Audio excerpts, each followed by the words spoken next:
Hello students of class 10th. So today we are going to continue the topic as we were discussing the structure of chromosome. So in previous lecture we have learned about the structure of chromosome, the history of chromosome, who has discovered this first and what is the structure. Then we have discussed about chromatin fiber, nucleosome and DNA, which are the part of chromosome. So here you can see the magnification, this diagram. Here after chromosome, this one is shown the chromosome tetrad condition. Okay, after the D coiling means हम इसके कॉइलेशन को थोड़ा सा जो है वो जैसे एक बेटा एक थ्रेड होता है वो बहुत उलझा होता है, तो जब हम उसको सीधा करते हैं, जब उसके पार्ट्स को और ज़्यादा जो है हम स्ट्रेट करते हैं, तो हमें ऐसे ही क्रोमोसोम को जब हम डीकोड करेंगे या आप कह सकते हो कि हम उसको डिकॉइल करेंगे तो हमें मिलेगा क्रोमैटिन फाइबर. क्या मिलेगा? Chromatin fibre. Okay, then chromatin fibre को भी जब हम और खोलेंगे तो हमें मिलेंगे न्यूक्लियोसोम्स. तो न्यूक्लियोसोम्स आप यहाँ पे हमने पढ़ा था कि न्यूक्लियोसोम्स क्या हैं.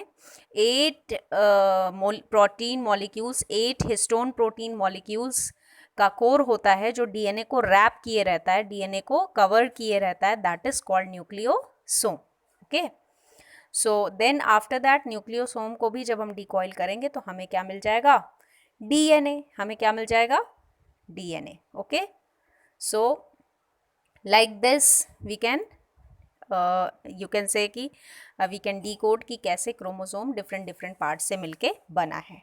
सो here one pathway we can just write down. एक पाथवे लिख सकते हैं कि क्रोमोसोम को अगर हम डिकॉइल करेंगे तो chromatin fibre, then chromatin fibre को डिकॉइल करेंगे तो न्यूक्लियोसोम, और न्यूक्लियोसोम को डिकॉइल करेंगे तो DNA. Okay, so chromosome, chromatin fibre, nucleosome, DNA. Okay, again chromosome, chromatin fibre, nucleosome, DNA. You have to write down this. Okay, so let's move to the next topic is differences between chromatin and chromosome.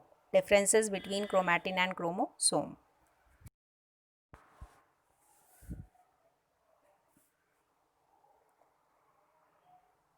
So students, here now we are going to discuss about differences between chromatin and chromosome. So chromatin, you can see here chromatin fiber are shown, this one chromatin fiber, and chromosome is here in tetrad condition. So in the diagram you can see chromosome and chromatin fiber. Now what is the difference? Let's discuss about the difference. So first of all, chromatin, what is the appearance of chromatin? Okay, what is the appearance? Chromatin is in the form of very fine fibers. Here you can see students, here you can see very fine fibers are there like this, है ना. तो chromatin का appearance कैसा होता है? बहुत ही fine fibres जैसा दिखने में होता है, ठीक है, thin fine fibres. But chromosome, आप क्रोमोसोम देखिए यहाँ पे दिस पोर्शन, ये तो ये कैसा होता है? टेट्राड कंडीशन में, और काफ़ी थिक होता है, ईजिली विजिबल, ठीक है, माइक्रोस्कोप से. तो chromosome is thick and rod like, ठीक है, थिक एंड रॉड लाइक, और ये कैसा है? Thin. Okay, what about genetic material? अगर हम जेनेटिक मटेरियल की बात करें तो chromatin represents entire genetic material, क्योंकि क्रोमैटिन फाइबर में न्यूक्लियोसोम होगा, डीएनए होगा, ठीक है, हिस्टोन प्रोटीन होगा. क्या क्या होगा? Nucleosome, DNA and histone protein. Okay, so पूरा का पूरा genetic material chromatin fibre represent करता है. But what about chromosome? Chromosome represents unit of, ठीक है, chromosome represents unit of genetic material. तो अभी आपसे कोई पूछे कि क्रोमोसोम क्या रिप्रेजेंट करता है, तो यूनिट ऑफ जेनेटिक मटेरियल, और chromatin fibre entire genetic material, पूरे जेनेटिक मटेरियल को रिप्रेजेंट करता है, ठीक है. Okay, then what about the stage? ठीक है, अब स्टेज की बात यहाँ पे हम इसलिए कर रहे हैं क्योंकि आपने सेल डिवीजन पढ़ा है कि नहीं पहले से? यस। तो आपने जब माइटोसिस पढ़ा था उसमें भी देखा था आपने सेल डिवीजन में। तो यहाँ पे हम बात करेंगे स्टेज, किस स्टेज में ये आपको दिखेगा, ठीक है, या फॉर्म होगा। तो जो क्रोमैटिन फाइबर होता है वो सबसे पहला जो इनिशियल स्टेज है दैट इज इंटरफेज। कौन सा फेज? इंटरफेज। तो इंटरफेज में आपको ये जो क्रोमैटिन है ये दिखने लगता है ना? इंटरफेज में ये दिखेगा आपको। लेकिन जैसे जैसे सेल डिवीजन आगे बढ़ता है, ओके, लाइक प्रोफेज के बाद एनाफेज आता है, फिर टेलोफेज आता है, तो metaphase, then anaphase, then telophase. तो जैसे जैसे ये आगे बढ़ेगा फिर आपको क्रोमैटिन फाइबर जो है वो नहीं दिखेगा क्योंकि कंडेंस होने लगता है। क्या होने लगता है? कंडेंस। और ये कंडेंस होके क्या बना लेता है? क्रोमोसोम। कंडेंस होके क्रोमोसोम बना लेता है। Okay, so this is important कि ये क्रोमोसोम कब दिखेगा? During M phase, metaphase. कब दिखेगा? During metaphase. और क्रोमैटिन फाइबर कब दिखेगा? Interphase. These two phases are very important. So this is the you can say that difference between and chromosome, 3 points are there.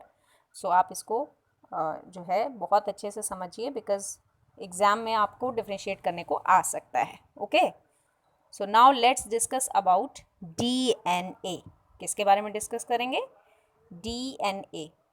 But उससे पहले आप बता सकते हैं कि DNA का फुल फॉर्म क्या है?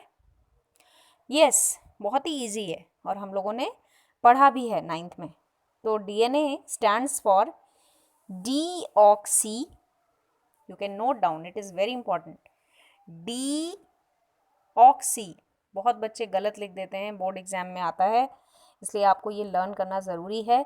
डीऑक्सी, फिर है राइबो। राइबो यहाँ पे राइबोसोम से निकला है। राइबो के बाद है न्यूक्लिक। डीऑक्सी हो गया, फिर राइबो, फिर उसके बाद है न्यूक्लिक, ठीक है, NUCLEIC, न्यूक्लिक। और फिर A stands for acid. Okay, तो ये क्या हो गया? Deoxy ribo nucleic acid, DNA। Okay, DNA। तो ये आपको लर्न रखना है, डीऑक्सी राइबो न्यूक्लिक एसिड। अब हम यहाँ पे जो टिपिकल स्ट्रक्चर है वो देख पा रहे हैं बेटा, डबल हेलिक्स। ये होता है 3 प्राइम टू 5 प्राइम एक तरफ से, और यहाँ पे आप उल्टा लेंगे इसको 3 prime to 5 prime. Okay, so this is important. ये डायरेक्शन बताता है 3 prime to 5 prime. 3 prime to 5 prime 2 direction होती है, और एक होती है 5 प्राइम टू 3 प्राइम, ठीक है, 2 डायरेक्शन होती है, 3 prime to 5 prime and 5 prime to 3 prime. Now here you can see कि ये जो डबल हेलिक्स है, हेलिक्स मतलब हेलिकल होता है ना, आप देख पा रहे हैं यहाँ पे ये helical structure zigzag type का है। सो DNA का जो स्ट्रक्चर होता है वो जिग जैग होता है। तो रहे हैं कि double helix structure is shown, जो कि राइट हैंडेड है, राइट हैंडेड आपको दिख रहा है। एंड दिस स्ट्रक्चर, यहाँ पे हम इस स्ट्रक्चर को एक मैग्नीफाइड व्यू इसका हम दिखा रहे हैं यहाँ पे बेटा। तो you can see here, nucleotide की बात हम यहाँ पे कर रहे हैं। एक किसी न्यूक्लियोटाइड को ले लो, यहाँ पे 2 तरह के आपको न्यूक्लियोटाइड्स मिलते हैं, G एंड C। तो G stands for guanine, C stands for cytosine. आप बुक में अच्छे से देख के समझ पाओगे, यहाँ पे मैं जैसे समझा रही हूँ। G and C, G stands for guanine and C stands for cytosine, ठीक है। 4 टाइप्स के नाइट्रोजनस बेस होते हैं। एक GC के बीच में हमेशा कौन सा बॉन्ड होगा? Triple bond. कौन सा बॉन्ड होगा? Triple bond.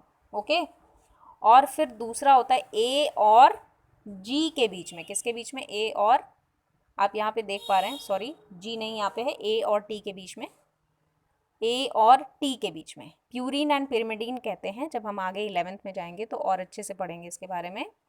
ओके, सो यहाँ पे देखिए A एंड T। तो A stands for adenine, A stands for adenine, G stands for guanosine, C stands for cytosine and T stands for thymine. हो गया। तो A एंड T मतलब adenine and thymine, ये दोनों डबल बॉन्ड से जुड़े होते हैं। किससे जुड़े होते हैं? Double bond. Okay, you can see here. So here you can सी, यहाँ पे आप देख पा रहे हैं सारे न्यूक्लियोटाइड्स ऐसे ही जुड़े हैं, G and C triple bond, A and T double bond. Okay, आप देख पा रहे हैं। तो हम किसी एक न्यूक्लियोटाइड के बॉन्ड को लेते हैं एज ए एग्जाम्पल। तो यहाँ पे हमने ले लिया, हियर यू कैन सी। तो बीच में यहाँ पे क्या है? शुगर। एक तरफ आपको मिलेगा नाइट्रोजनस बेस और दूसरी तरफ फॉस्फेट बॉन्ड मिला। Yes, you can take a help from book also. तो होता क्या है बेटा कि अल्टरनेट जो DNA है उसकी बैकबोन बनाता है ये शुगर। बैकबोन जैसे हमारी बैकबोन है, अगर ये ना हो तो हम कैसे चलेंगे, कैसे बैठेंगे, अपने डेली वर्क्स कैसे करेंगे? सो लाइक दिस, DNA का जो बैकबोन होता है वो क्या होता है? Sugar phosphate bond. ठीक है, DNA का जो बैकबोन होता है वो क्या होता है? Sugar phosphate bond.